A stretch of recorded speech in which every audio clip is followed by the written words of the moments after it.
At the High Meadows Fund, we approach our signature projects as opportunities to solve problems together with our partners. High Meadows seeks to influence market transactions, and that involves both building economic infrastructure and influencing consumer behavior. We recognize that as philanthropy, we have the opportunity to take risks that the public and private sector can't. And to really make a difference, we need to stick with challenges over time.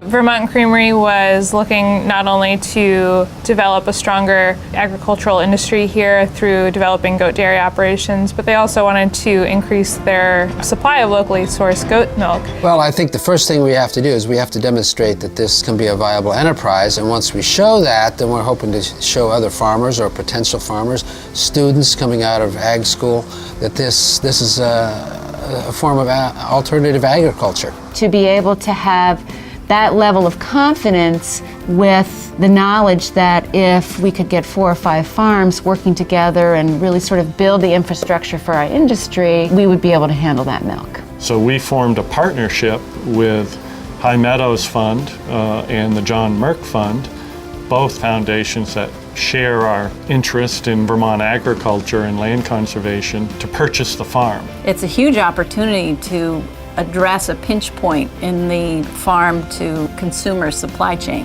When you do a project like this and you collaborate at that level, you change relationships between individuals and organizations, and those relationships can then translate into other projects down the road. And by pooling our resources and our expertise, partnering with a forward-looking company that shares our goals as well, landowners can make a living farming.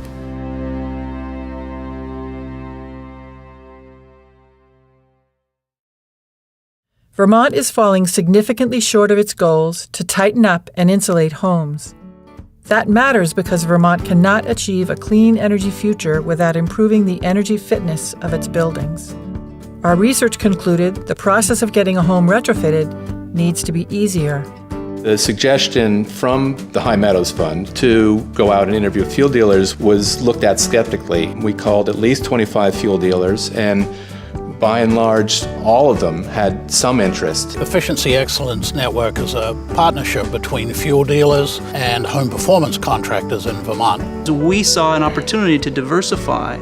Energy efficiency became one more opportunity to widen our portfolio. And if they come across urging efficiency measures, then I think that it is more of being an advocate for the right thing for their customer versus trying to be a salesman. Most homeowners don't want to be general contractors. They don't want to call one business for fuel, one business for service, one business for air sealing. If a fuel dealer through the Efficiency Excellence Network can take the role of a general contractor, provide the customer with one bill and one opportunity to have an array of services, that's really what we're after. Everyone wins.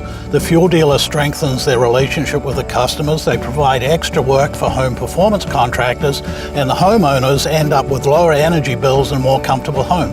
I don't get those big surprises when they come and fill my tank as far as a bill. You know, my goal is to lower my payment below $300.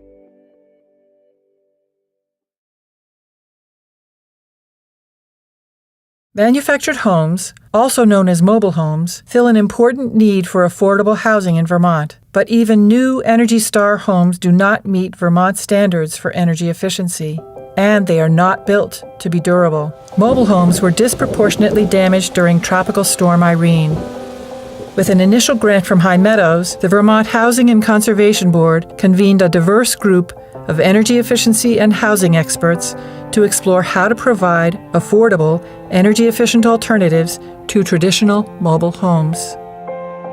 We've been into these nonprofit trailer parks and to see some of the stuff that people live in and try to make ends meet, and they actually lose their homes over high heating bills and deteriorating homes. Yeah, I was living in a very high-energy house. It was also full of mold and mildew, and so my friends have been after me for a long time to get out of that house and get into another one. So that's why I'm in this house. The immediate benefit is for families who are able to live in homes like this. It will also help people think differently about housing and about what's possible. We partnered with Vermont Housing and Conservation Board, High Meadows, to develop a product that would serve these homeowners better.